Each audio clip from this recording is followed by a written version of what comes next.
আসসালামু আলাইকুম।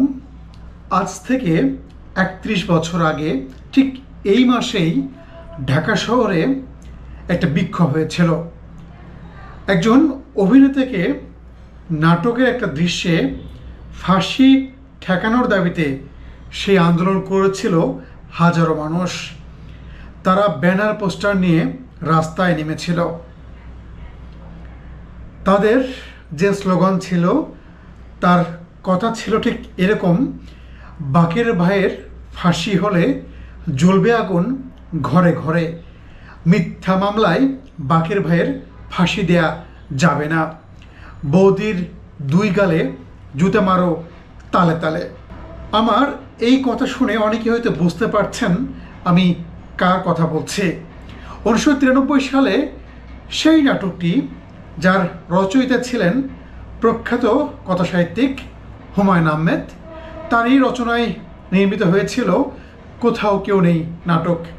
আর সেই নাটকের বাকের ভাই চরিত্রটি এতটাই জনপ্রিয় হয়েছিল যে তার ফাঁসি ঠেকাতে খোদ তৎকালীন প্রধানমন্ত্রী খালেদা জিয়া পর্যন্ত ফোন করেছিলেন যেন বাকের ভাইকে ফাঁসি দেওয়া না হয়।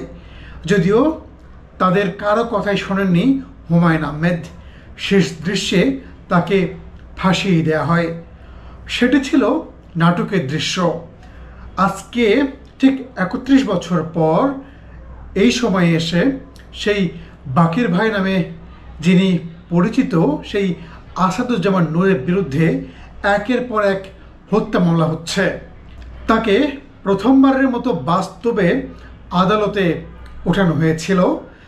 যদিও তাকে সম্মান দেয়া হয়, তাকে রিমান্ডে না নিয়ে সরাসরি কারাগারে পাঠান আদালত।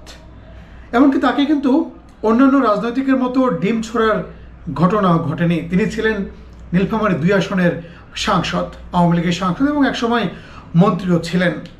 যেহেতু খুনের মামলা হয়েছে, সেহেতু একটা প্রশ্ন উঠছেই, তাহলে কি এবার কল্পনা নয়, সত্যি সত্যি বাকের ভাইয়ের ফাঁসির রায় হতে যাচ্ছে?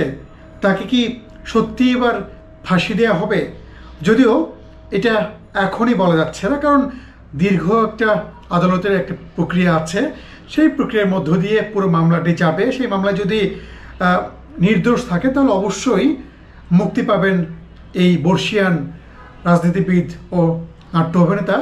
একই সঙ্গে যদি তিনি দোষী হন সেই মামলায়, তাহলে সেই দোষ অনুসারে তার যে বিচার হবে, সেই বিচারে রায় দিবেন আদালত।